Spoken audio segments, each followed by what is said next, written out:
Hello दोस्तों, नमस्कार।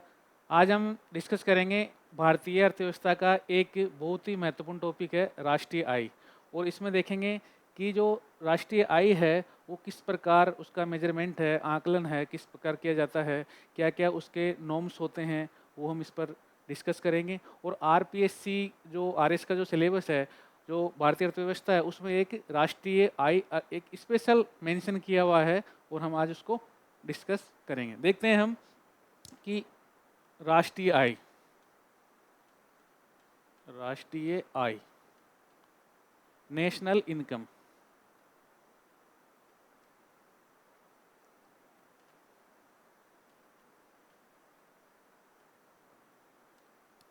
जो राष्ट्रीय आय है, इसका जो आकलन है, हम यदि आकलन की बात करते हैं तो हम ये देखते हैं कि एक वर्ष, इसको हम पॉइंट वाइज समझाते हैं कि एक वर्ष,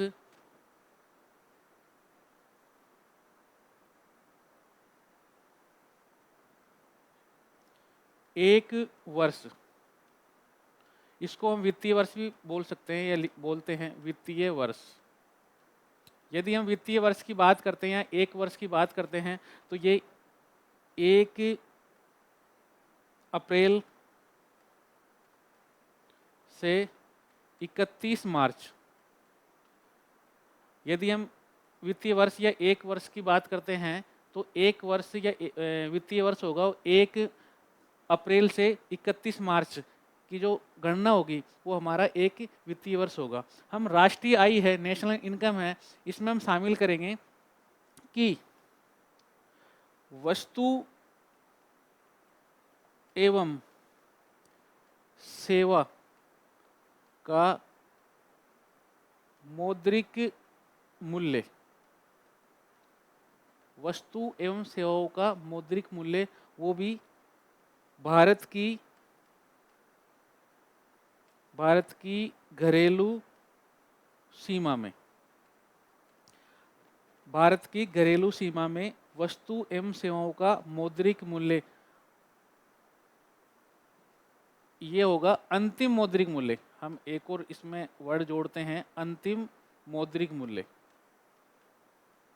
मौद्रिक मूल्य हम यह देखेंगे कि जो राष्ट्रीय आय में शामिल करते हैं भारत की सीमा के अंदर वस्तु और सेवाओं का अंतिम मौद्रिक मूल्य, और इसमें एक और मद आती है, एक और टर्म आती है कि मध्यवर्ती मूल्य है। वस्तु और सेवाओं का मध्यवर्ती मूल्य को राष्ट्रीय आय में शामिल नहीं करते हैं।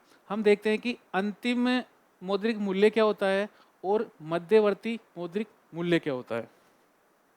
यदि हम बात करते हैं अंतिम मौद्रिक मूल्य, अंतिम मौद्रिक मूल्य,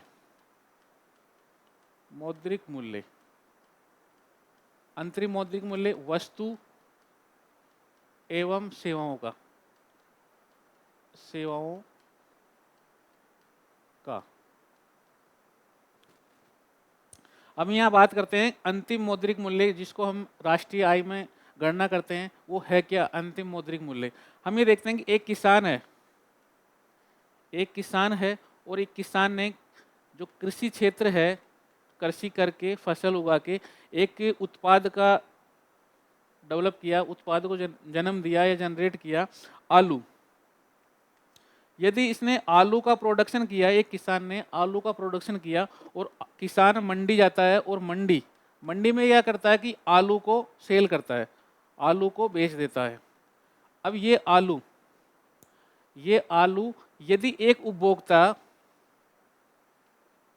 उपभोक्ता इसको खरीदता है और खरीदने के बाद में इसका सब्जी में यूज करके और इसका कंजप्शन उपभोग कर लेता है, तो यहाँ पर आलू का अंतिम जो मौद्रिक मूल्य है वो एक उपभोक्ता ने इस किसान को मंडी में जो प्राइस, जो मूल्य चुकाया है, वो अंतिम मूल्य हो गया, क्योंकि आलू इस उपभोक्ता के कंजप्शन, उपभोग करने के बाद में आलू का अस्तित्व खत्म हो गया। नया उत्पाद या नई कोई भी वस्तु जनरेट नहीं हुई। आलू यहाँ से किसान के खेत से आया, मंडी में आया, मंडी से उपभोक्ता ने खरीदा, उपभोक्ता ने उसको खाने में यूज किया और उसका कंजप्शन खत्म। उपभोक्ता ने एक आलू की जो प्राइस है वो प्राइस किसान को चुकाई, तो ये है अंतिम मूल्य कि एक वस्तु का दूसरे एक पॉइंट से दूसरे पॉइंट पे जाने के बाद में उस वस्तु का मूल्य चुकाने के बाद में उसका जो उपभोग के माध्यम से उस वस्तु का अस्तित्व खत्म हो जाता है। ये हो गया अंतिम मूल्य। यहाँ पे उपभोक्ता ने अंतिम मूल्य चुकाया। अब हम देखते हैं मध्यवर्ती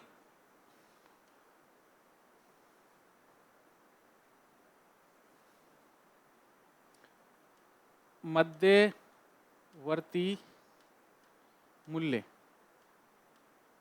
यदि हम मध्यवर्ती, क्योंकि जो राष्ट्रीय आय है उसमें वस्तु और सेवाओं का अंतिम मौद्रिक मूल्य को ही शामिल किया जाता है, मध्यवर्ती मूल्य को शामिल नहीं किया जाता है। अब हम यहाँ देखते हैं मध्यवर्ती जो मूल्य है वो होता क्या है।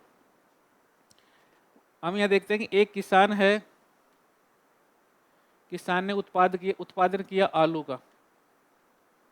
का इन्होंने उत्पादन किया। ये जाता है एक मंडी में, ये एक मंडी है जिसमें इन्होंने आलू को बेचने के लिए या मंडी में लेके आया।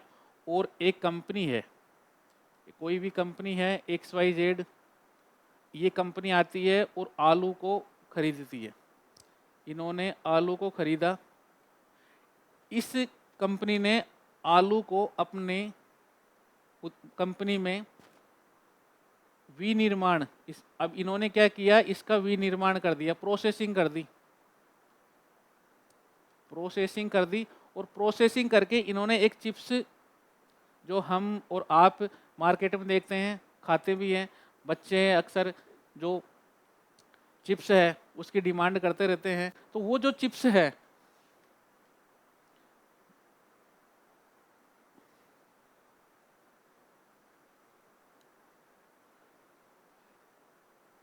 वो जो चिप्स है यहाँ पे वो अंतिम उत्पाद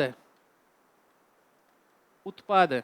तो इस प्रोसेस से में ये देखना, मध्यवर्ती मौद्रिक मूल्य में ये देखना है कि आलू यहाँ मध्यवर्ती हो गया, मध्यवर्ती मौद्रिक मूल्य होगा इसका आलू का यहाँ पे। और कंपनी द्वारा आलू को, या किसान द्वारा आलू को मंडी में ले गया और कंपनी ने आलू को खरीद कर प्रोसेसिंग के माध्यम से उसका अंतिम उत्पाद जो चिप्स है, ये अंतिम वस्तु होगी। तो राष्ट्रीय आय में क्या मध्यवर्ती वस्तु है उसको शामिल नहीं करते हैं, क्योंकि आलू एक बार खरीदा, किसान ने उत्पादन किया, मंडी में गया और कंपनी ने उसको खरीदा और आलू से ही इन्होंने प्रोडक्ट बनाया चिप्स।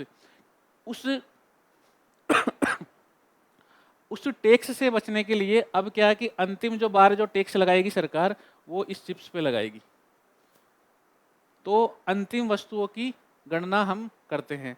तो हमेशा ध्यान रखना कि राष्ट्रीय आय में वस्तु और सेवाओं का अंतिम मौद्रिक मूल्यों का ही आकलन किया जाता है, वो भी एक वित्तीय वर्ष में आकलन किया जाता है। भारत की घरेलू सीमा में, भारत की बाउंड्री, इसको ऐसे समझो,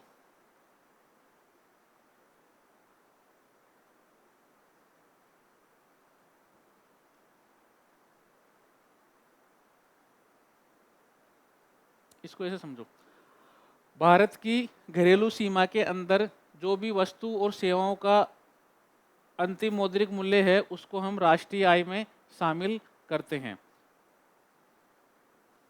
समझ में आ गया कि राष्ट्रीय आय होती क्या है। एक वित्तीय वर्ष में अंतिम सेवाओं और वस्तुओं का मौद्रिक मूल्य को हम इसमें शामिल करते हैं भारत की घरेलू सीमा में। अब हम देखते हैं कि राष्ट्रीय आय है, इसका आकलन कौन करता है। यदि हम इसकी आकलन की बात करें राष्ट्रीय आय की, तो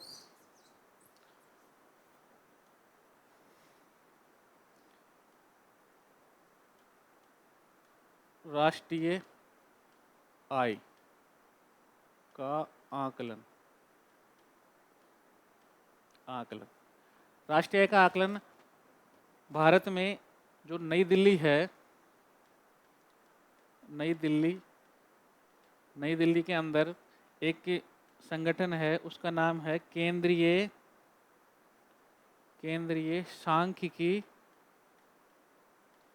सांख्यिकी आयोग, सेंट्रल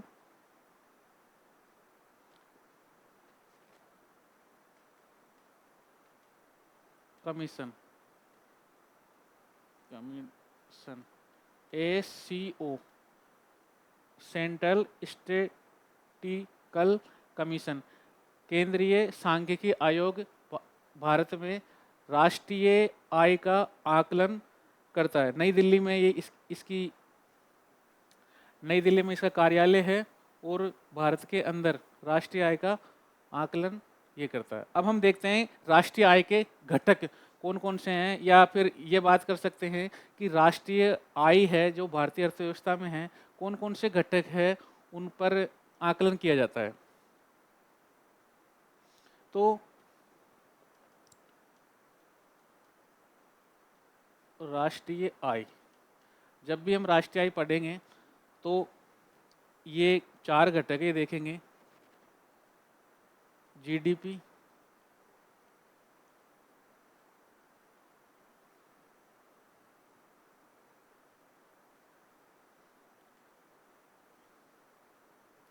एनडीपी,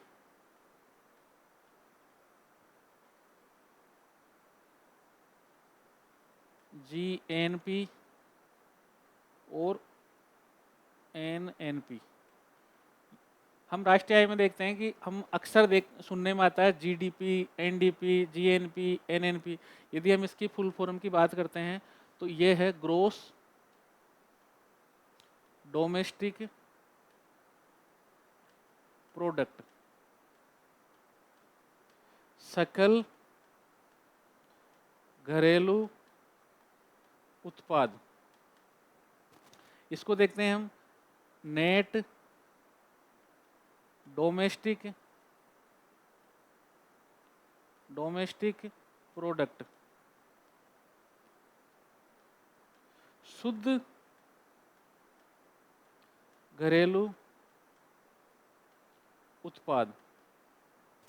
हम ये देखते हैं कि जीएनपी, ग्रोस नेशनल प्रोडक्ट,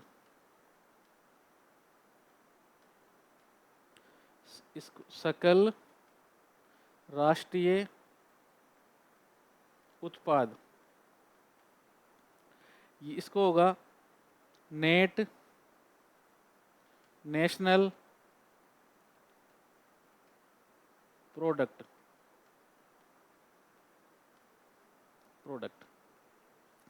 शुद्ध राष्ट्रीय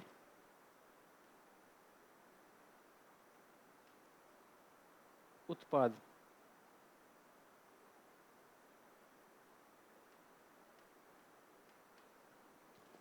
हम अक्सर राष्ट्रीय आय में देखते हैं कि जीडीपी हो गया, एनडीपी हो गया, जीएनपी हो गया, एनएनपी हो गया, ग्रोस डोमेस्टिक प्रोडक्ट, सकल घरेलू उत्पाद, नेट डोमेस्टिक प्रोडक्ट, शुद्ध घरेलू उत्पाद, ग्रोस नेशनल प्रोडक्ट, सकल राष्ट्रीय उत्पाद, और नेट नेशनल प्रोडक्ट, शुद्ध राष्ट्रीय उत्पाद।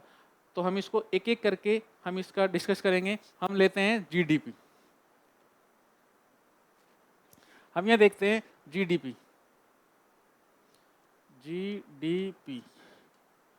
ग्रोस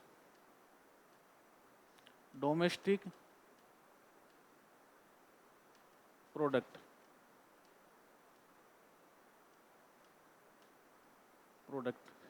सकल घरेलू उत्पाद। हम इसको समझेंगे कि जीडीपी होता क्या है।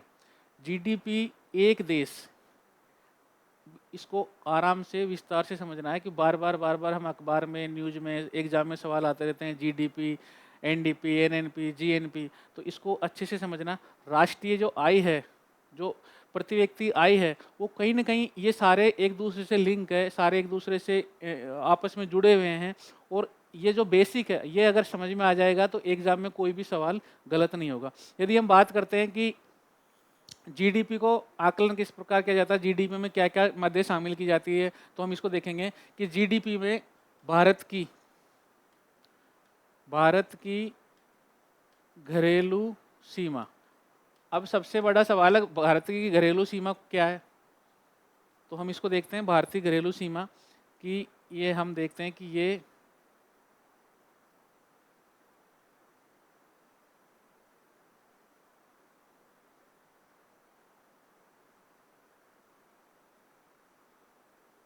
भारत है, ये भारत की घरेलू सीमा है।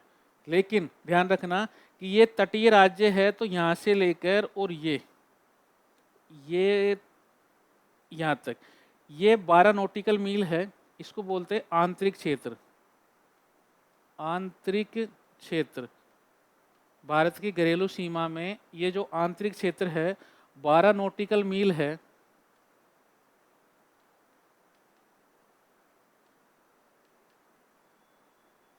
बारह नॉटिकल मील है, लगभग 22 किलोमीटर है। ये लगभग 22 पॉइंट कुछ है। तो 22 किलोमीटर का जो एरिया है,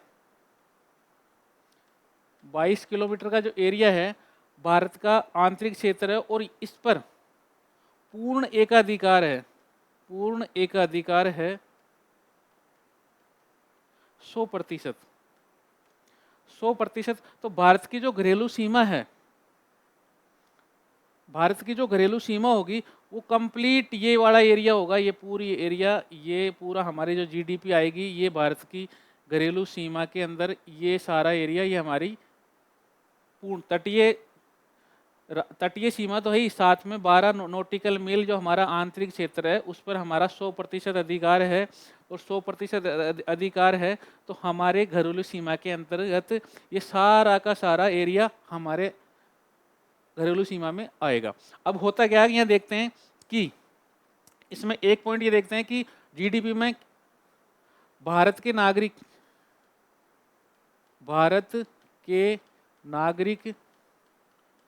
या निवासी के दो। दूसरा है इसमें देखो विदेशी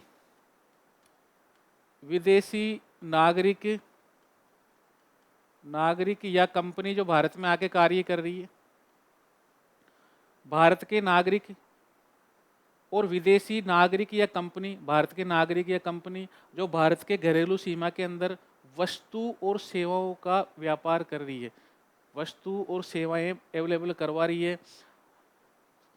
अब ये दोनों भारत के नागरिक और विदेशी कंपनी भारत में वस्तु एवं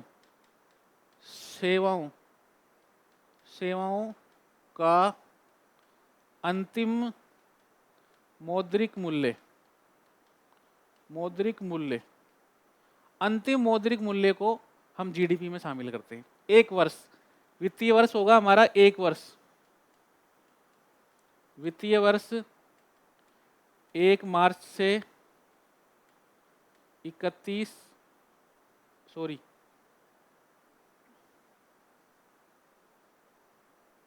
1 अप्रैल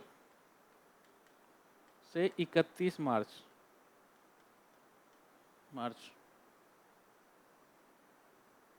समझ में आ गया कि जीडीपी में क्या होगा, सकल घरेलू उत्पाद भारत के नागरिकों द्वारा वस्तु और सेवाओं का उत्पादन, अंतिम मौद्रिक मूल्य, विदेशी नागरिक या कंपनी जो भारत के घरेलू सीमा के अंदर, भारत के अंदर बैठकर वस्तु और सेवाओं का उत्पादन कर रहे हैं, उनका अंतिम मौद्रिक मूल्य। एक वर्ष 1 अप्रैल से 31 मार्च जो वित्तीय वर्ष है उनका जो मौद्रिक मूल्य है वो हम जीडीपी में आकलित करते हैं, शामिल करते हैं। ये ध्यान रखना बिल्कुल।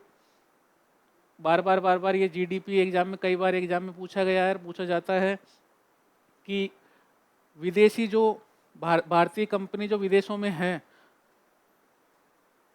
भारतीय कंपनी जो विदेशों में है वो वस्तु और सेवाओं का उत्पादन कर रही है, वो जीडीपी में शामिल किया जाता है, नहीं किया जाता है।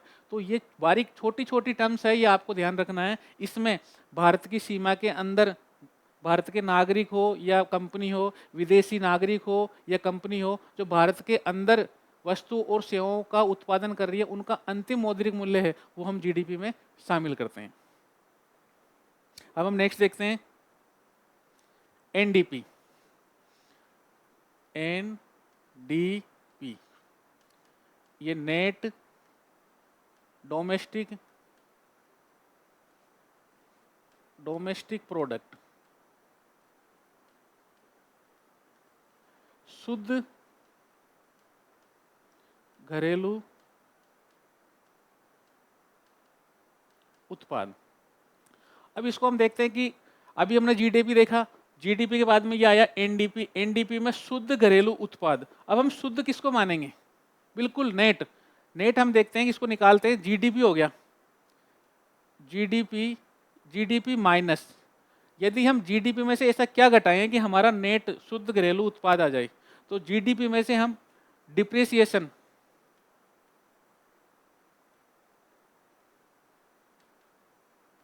डिप्रिसिएशन यानी इसको हिंदी में मूल्यह्रास, मूल्यह्रास या इसको घिसावट भी बोलते हैं, घिसावट। हम इसको समझेंगे कि ये है क्या। यदि जीडीपी में से मूल्यह्रास या घिसावट या डिप्रिसिएशन एक ही टर्म है, यदि जीडीपी में से मूल्यह्रास को घटा दिया जाए, सकल घरेलू उत्पाद में से मूल्यह्रास को घटा दिया जाए, तो हमारा जो प्रोडक्ट निकलेगा वो निकलेगा हमारा एनडीपी। एनडीपी शुद्ध घरेलू उत्पाद, नेट डोमेस्टिक प्रोडक्ट। अब सवाल उठता है कि मूल्यह्रास होता क्या है? समझ में आया? हमने देखा कि अंतिम वस्तु, मध्यवर्ती वस्तु, जीडीपी में देखा हमने कि सकल घरेलू उत्पाद में क्या कौन कौन सी मध्य है, उनको हम शामिल कर रहे हैं। अब यहाँ हम देख रहे हैं कि एनडीपी में जो जीडीपी में से यदि डिप्रिसिएशन मूल्यह्रास घटाते हैं तो हमारा एनडीपी निकलता है। अब देखते हैं कि मूल्यह्रास है क्या। हम देखते हैं कि एक नॉर्मल हमारे व्यवहार लाइफ में एक एग्जांपल मैं आपको देता हूँ कि एक व्यक्ति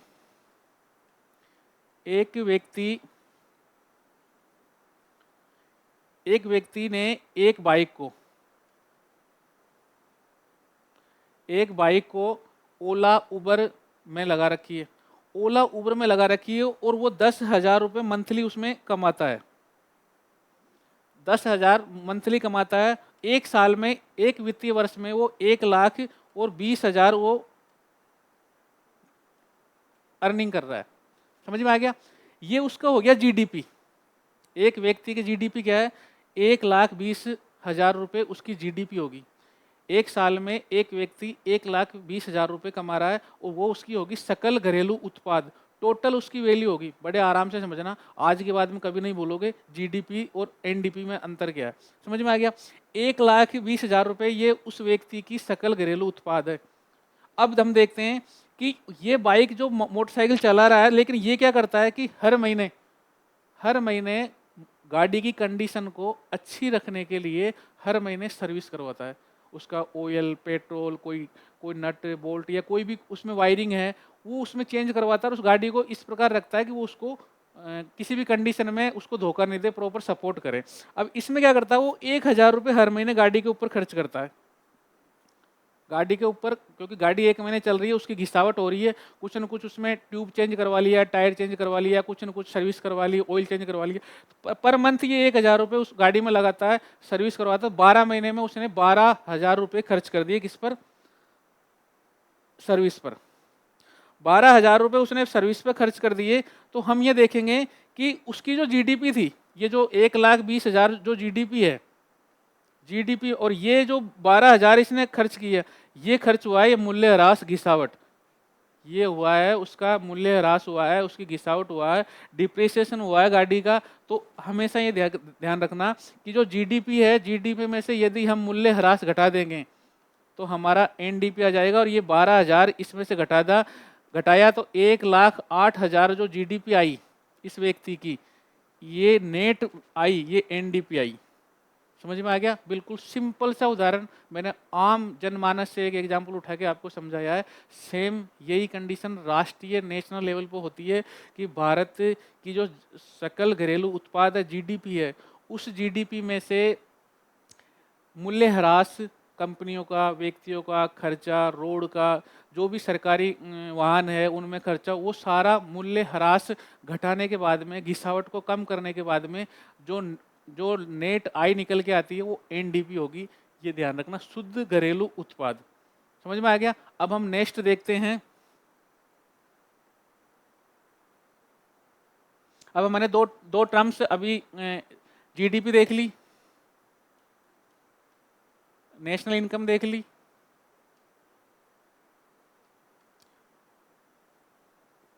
इसके बाद में एनडीपी पर हमने डिस्कस कर लिया। समझ में आ गया? अब हम देखेंगे जीएनपी कि जीएनपी होता क्या है। जीएनपी इसको हम देखते हैं कि ग्रोस ग्रोस नेशनल प्रोडक्ट इसको सकल राष्ट्रीय उत्पाद। समझ में आया? जीडीपी के बाद में हमने एनडीपी देखा, एनडी के बाद में जीएनपी देखा, ग्रोस नेशनल प्रोडक्ट। अब हम एनडीपी को कैसे निकालेंगे? हमने अभी देखा कि जीडीपी के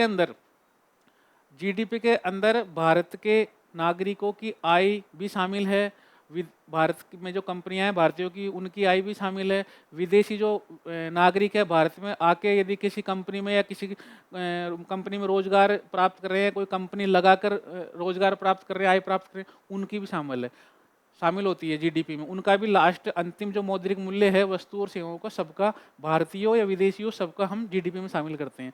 लेकिन इसमें क्या होता है, इसमें ये देखते हैं कि भारत में ये भारत है और ये हम देखते ही विदेश, कोई भी विदेश है। अब विदेशी जो लोग हैं या कंपनी है भारत में आकर रोजगार प्राप्त कर रहे हैं या कंपनी का इस्टेब्लिशमेंट करके रोजगार दे रहे हैं, और भारत के भी कुछ लोग नागरिक, भारत के भी कुछ नागरिक हो गए या कंपनी होगी जो विदेशों में भी रोजगार प्रदान कर रही है,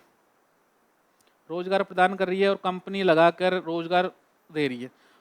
भारत से कोई व्यक्ति अमेरिका में गया, एक व्यक्ति किसी कंपनी में कार्य कर रहा है तो उसको वहाँ से एक अर्निंग हो रही है, या फिर भारत की कोई कंपनी है जो विदेशों में जाके कंपनी लगा के और वहाँ पे लोगों को रोजगार दे रही है, उसमें भी एक निश्चित उसको एक आय प्राप्त हो रही है। तो सेम इसको ये देखो, भारत से भी विदेशों में गए और विदेशों से भी भारत में आए। इसमें क्या करना है हमको, जीएनपी में सकल राष्ट्रीय उत्पाद प्राप्त करने के लिए हमारा जो नेट, हमारा जो ग्रोस है, राष्ट्रीय उत्पाद प्राप्त करने के लिए अब इसमें आपस में हम एक्सचेंज करेंगे, यानी कितना तो हम भारत में जो लोग हैं विदेशी उनको दे रहे हैं, और भारतीय जो विदेशों में लोग काम कर रहे हैं वो कितना भारत में लेके आ रहे हैं, हम इसको समझेंगे। हम इसको देखेंगे कि जीएनपी के अंतर्गत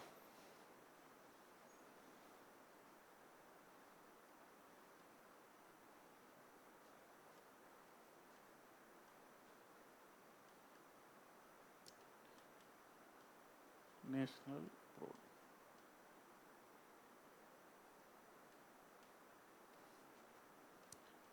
सकल राष्ट्रीय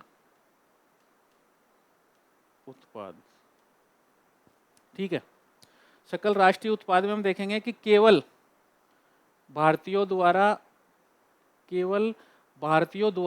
जो भारत में वस्तु और सेवाओं का उत्पादन कर रहे हैं, और विदेशों में भारतीयों द्वारा या भारतीय कंपनी द्वारा वस्तु और सेवाओं का उत्पादन कर रहे हैं, उनका टोटल कुल, और भारत में जो विदेशी वस्तु और सेवाओं का उत्पादन कर रहे हैं उसको माइनस करके, भारत में जो विदेशी कार्य कर रहे हैं उन या कंपनी कार्य कर रही है उनकी जो अर्निंग है उसको हम भारत के कुल भारत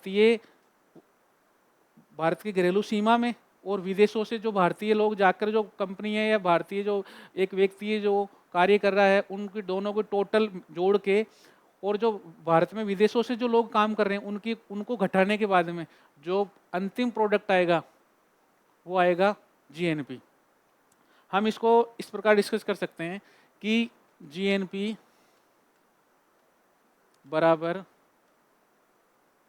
जीडीपी माइनस एक्स, इसको प्लस करो यहाँ, जीडीपी माइनस एम। समझ में आया कि ये एक्स और ये एम, ये एक्स दर्शाता है कि भारतीय नागरिक जो विदेशों में रोजगार प्राप्त कर रहे हैं। भारतीय नागरिक हो या कंपनी कह दो, आप इसको कंपनी लिख दो, भारतीय नागरिक या कंपनी जो विदेशों में रोजगार प्राप्त कर रहे हैं, कंपनी लगाकर वस्तु और सेवाओं का उत्पादन कर रहे हैं, इनकी जो आय है, इनकी जो आय।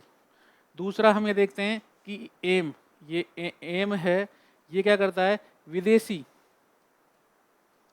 विदेशी जो भारत में, ये विदेशी में एक विदेशी नागरिक भी हो सकता है और कंपनी भी हो सकती है। जैसे कि आप देखते हो कि मारुति सुजुकी विदेशी कंपनी है, लेकिन इसने रोजगार भारतीय लोगों को भी दे रखा है, और विदेशी जो इनके जो एमडी है या सीईओ है वो विदेश से आके इसको कंपनी को रेगुलेट कर रहे हैं। तो इसमें विदेशी कंपनी भी हो सकती है, नागरिक भी हो सकता है। जो भारत में भारत की घरेलू सीमा में रहकर वस्तु और सेवाओं का उत्पादन कर रही है, सेवाओं का और आय प्राप्त कर रही है। समझ में आया? एक आय हम भारतीय विदेशों में जाकर आय जनरेट कर रहे हैं, एक विदेशी भारत में आकर आय जनरेट कर रहे हैं। इन दोनों का प्लस माइनस करके जीडीपी में से घटाने पर जो आय निकलेगी वो जीएनपी होगी। इसको अब एग्जाम्पल के माध्यम से समझते हैं कि यदि भारत में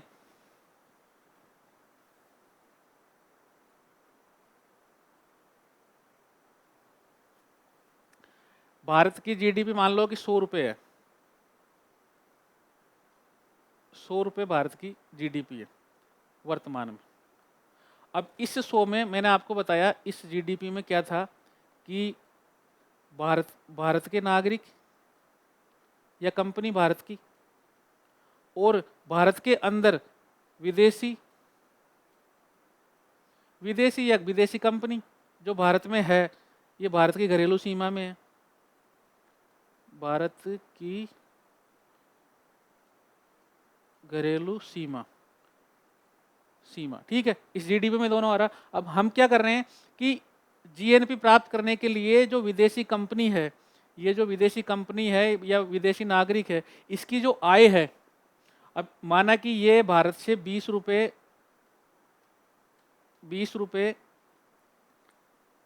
आय का इनका जो इनकम है वो 20 रुपये है भारत में, और भारत की जीडीपी 100 रुपये है। लेकिन भारत के नागरिक या कंपनी विदेशों में भी तो है, अमेरिका, जापान, चाइना, ब्रिटेन, ये यूरोपीय कंट्री है, उनमें भी तो भारत के लोग जॉब कर रहे हैं, कार्य कर रहे हैं। भारत की जो कंपनियां हैं उन्होंने कंपनी लगा रखी है। मान लो ये 40 रुपये आय प्राप्त करी विदेशों से भारतीय लोगों ने, तो 40 रुपये आय प्राप्त की, तो अब क्या करेंगे कि 40 तो ये 40 हमने प्राप्त किया भारतीय लोगों ने, और माइनस करेंगे इसमें हम 20 रुपये जो हमने विदेशी कंपनियों को दिया, तो इसको प्लस माइनस करने के बाद में हमारे पास ये 20 रुपये शुद्ध बच गया।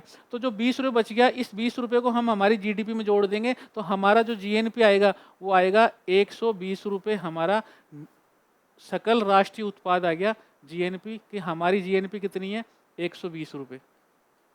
समझ में आ गया? बिल्कुल, मैंने बिल्कुल सिंपल से उदाहरण के माध्यम से आपको समझाया कि जीडीपी क्या होती है, जीएनपी क्या होती है, एनडीपी क्या होती है।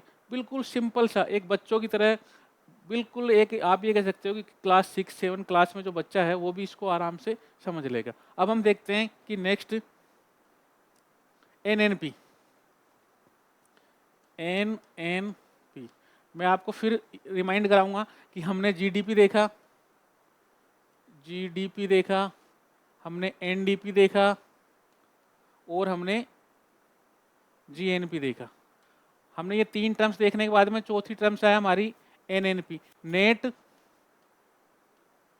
Net national product.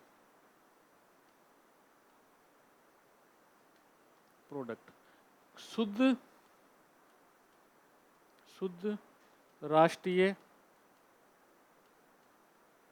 उत्पाद। ठीक है, अब इसमें हम क्या देखेंगे, एनएनपी निकालने के लिए कि जो हमने जीएनपी निकाला, जो जीएनपी हमने ग्रोस नेशनल प्रोडक्ट था, जिसमें विदेशों से भारतीयों को और विदेशों को आपस में घटा के जो हमारी नेट आई, इसमें से हम क्या करेंगे, जीएनपी में से माइनस करेंगे, डिप्रिसिएशन, मूल्यह्रास, क्योंकि विदेशों में भी तो मूल्यह्रास, भारतीय कंपनी है या भारतीय नागरिक है जो भी है, उसमें भी मूल्यह्रास हो रहा है। वो भी कोई कंपनी है, उसमें भी घिसावट हो रही है, या विदेशी कंपनी भारत में है तो उनकी कंपनियों में भी घिसावट हो रही है, तो उसको हम यहाँ कम करेंगे, घटा देंगे। वो घटाने के बाद में जो हमारे पास में जो नेट आएगा, निकल के आएगा, वो हमारा निकल के आएगा एनएनपी की नेट नेशनल प्रोडक्ट, शुद्ध राष्ट्रीय उत्पाद। समझ में आ गया कि मैंने आपको आज 4 टर्म समझाई है। एक राष्ट्रीय आय होती क्या है, इसकी गणना कौन करता है। उसके बाद में जीडीपी क्या है, जीडीपी होती क्या है, जीडीपी में क्या क्या शामिल किया जाता है। उसके बाद में एनडीपी को कैसे निकालते हैं। एनडी के बाद में जीएनपी आ गया, जीएनपी में हम कौन कौन सी मदों को शामिल करते हैं। और उसके बाद में एनएनपी आ गया, एनएनपी में हम मूल्यह्रास घटाने के बाद में जो हमारा जीएनपी में जो मूल्यह्रास घटा देंगे, वो हमारा एनएनपी आएगा, कि हमारी लास्ट जो इनकम, शुद्ध हमारी जो आय है, वो है हमारी एनएनपी। यदि भारत की आय को देखें शुद्ध कितनी है, तो वो एनएनपी से पता चलेगा कि भारत की वर्तमान में एक्चुअल इनकम कितनी है। अब हम एक की और देखते हैं कि एक टर्म्स रहेगी प्रति व्यक्ति आय, कि प्रति व्यक्ति आय को किस प्रकार निकालते हैं। पर कैपिटा इनकम, प्रति व्यक्ति आय। इसमें क्या करेंगे हम प्रति व्यक्ति आय में, कि राष्ट्रीय आय है हमारी, जो नेशनल इनकम है, राष्ट्रीय आय है, उसमें हम हमारी जो कुल जनसंख्या है,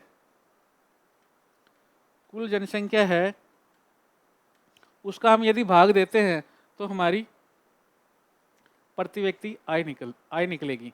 समझ में आ गया कि राष्ट्रीय आय में से हम कुल जनसंख्या का यदि भाग दे देते हैं तो हमारी प्रति व्यक्ति आय निकलेगी।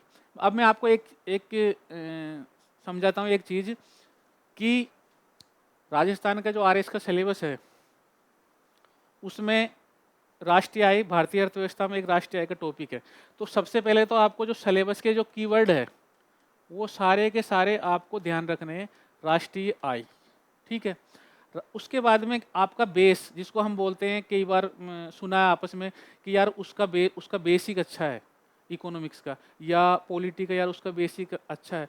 तो बहुत से स्टूडेंट को यही पता नहीं होता बेसिक होता क्या है। सुन लेते हैं हम, लेकिन उन्हें पता ही नहीं है कि बेसिक होता क्या है। तो आज जो मैं आपको बताता हूँ कि बेसिक होता क्या है, कि अब राष्ट्रीय आय पे हम डिस्कस करेंगे कि इसका बेसिक होता क्या है, एडवांस होता क्या है। हमारे सिलेबस में एक टॉपिक है कि राष्ट्रीय आय ये है, अब इसका बेसिक क्या होता है और एडवांस क्या होता है, सवाल किस प्रकार आएंगे आपको बता। हम कंप्लीट कह देंगे कि हमारा टॉपिक कंप्लीट है। तो इसको समझना आप, कि ये हमने भारतीय अर्थव्यवस्था से एक टॉपिक उठाया, हमारे दिमाग में आ गया कि फिक्स है कि राष्ट्रीय आय एक टॉपिक है और इसको मुझे तैयार करना। मैंने दोस्तों में या कैसे भी करके 2 टर्म सुनी कि यार उसका बेसिक अच्छा है और अब उसको तो केवल एडवांस देखना है और टॉपिक कंप्लीट। तो इस चीज़ को समझना है कि बेसिक होता क्या है। अब मैं आपको बताता हूँ कि मैंने अभी आपको राष्ट्रीय आय पढ़ाई, तो मैंने आपको national income, GDP, NDP, GNP और एनएनपी और पर कैपिटा इनकम। ये मैंने आपको ये चीज़ बताई। यदि यदि आपको ये national income, GDP, NDP, GNP, NNP और पर कैपिटा इनकम, ये टर्म्स देखने के बाद में इनकी डेफिनेशन दिमाग में क्लिक हो रही है कि यार इसको ये बोलते हैं, इसको ये बोलते हैं, इसको बोलते हैं बेसिक। आपका बेसिक क्लियर है। अब आपको एडवांस के बारे, इनको एक बार पढ़ा 1 घंटे में मेरा तैयार, अब मुझे एडवांस देखना है। अब एडवांस किसको बोलेंगे? अब इसको ऐसे समझो कि एडवांस किसको बोलेंगे?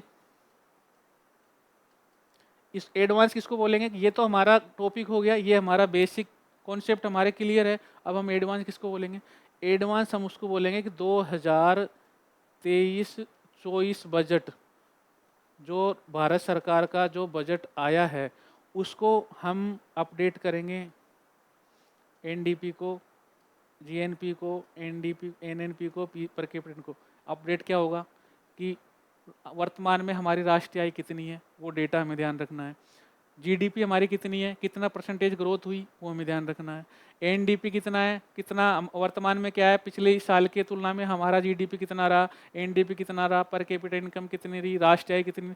यदि हम बजट 2023-24 से अपडेट कर लेते हैं, आंकड़ों को हम वर्तमान तक ले आते हैं, तो वो हमारा सिलेबस का एक टॉपिक कंप्लीट हो गया, हमारा बेस कंप्लीट है। हमने आंकड़े, जो नवीनतम डेटा है वो हमने तैयार कर लिए और हमारा ये टॉपिक कंप्लीट हो गया। यही अंतर है सब्जेक्ट इसमें, टॉपिक में, बेसिक में, एडवांस में। जब आप तीनों को दिमाग में रहकर तैयारी करोगे, आपका एक भी सवाल बाहर नहीं होगा, क्योंकि सवाल पूछा जाता है, एक लाइन बेसिक से उठाएंगे, उस बेसिक को करंट की डेटा से, आंकड़ों से लिंक करेंगे और एक सेंटेंस बना के पेपर में दे देंगे। वो हम आपको ये, इसका जो नवीनतम 2023-24 का जो बजट का जो नवीनतम डेटा है, वो आपको नेक्स्ट वीडियो में बताएंगे कि कितना डेटा किसका रहा और सवाल भी किस प्रकार आएंगे। आरएस प्री में है या आईएएस में या कोई भी एग्जाम दोगे आप, कि सवाल राष्ट्रीय आय से, नवीनतम डेटा से या बेसिक से किस प्रकार आएंगे, ये हम आपको नेक्स्ट वीडियो में, जैसे जैसे हम लेक्चर लेते रहेंगे, आपको चीज़ें अवेलेबल होती रहेगी। मिलते हैं नेक्स्ट वीडियो में। Okay, thank you.